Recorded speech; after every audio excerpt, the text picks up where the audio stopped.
राजस्थान के झालावाड़ जिले में जो स्कूल हादसे में 7 बच्चों की मौत हुई है, उनकी जिम्मेदारी कौन लेगा?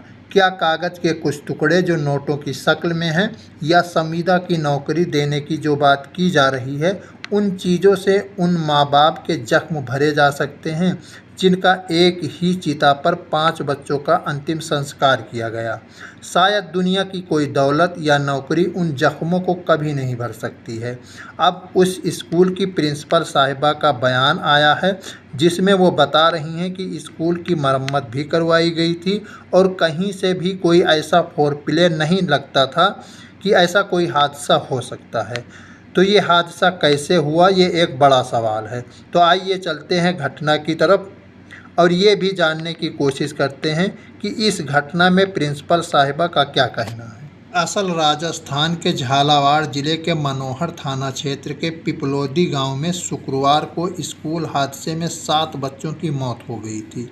जिन बच्चों की मौत हुई थी उनमें ज़्यादातर 7 से 10 साल के बच्चे शामिल थे।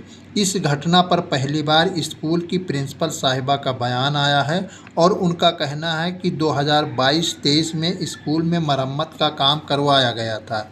आगे उन्होंने बताया कि हादसे वाले दिन सुबह 7:30 बजे वो स्कूल पहुंची। फिर बच्चों को प्रार्थना के लिए इकट्ठा किया गया। बरामदा और चौक में बारिश की वजह से गीला था, इसलिए कमरे में ही प्रार्थना करवाया गया। इसके बाद क्लास के लिए बच्चों को बुलाने के लिए वो बाहर निकलीं और जब वापस कमरे की तरफ आईं तब तक जिस कमरे में बच्चे थे उस कमरे का छत भरभरा कर गिर गया। आगे प्रिंसिपल साहिबा का कहना है कि जिस कमरे में प्रार्थना करवाया गया था उस कमरे का छत अच्छी कंडीशन में था, कहीं कोई पानी नहीं टपकता था। जिस कमरे से पानी टपकता था उस कमरे में ताला लगा है और किसी बच्चे या स्टाफ का कोई आना जाना नहीं है। प्रिंसिपल साहिबा का कहना है कि कमरे की छत गिरने से वो बहुत दुखी हैं और 9 सालों से इसी स्कूल में पढ़ा रही हैं। एक एक बच्चे की तस्वीर उनकी आंखों के सामने घूम रही है।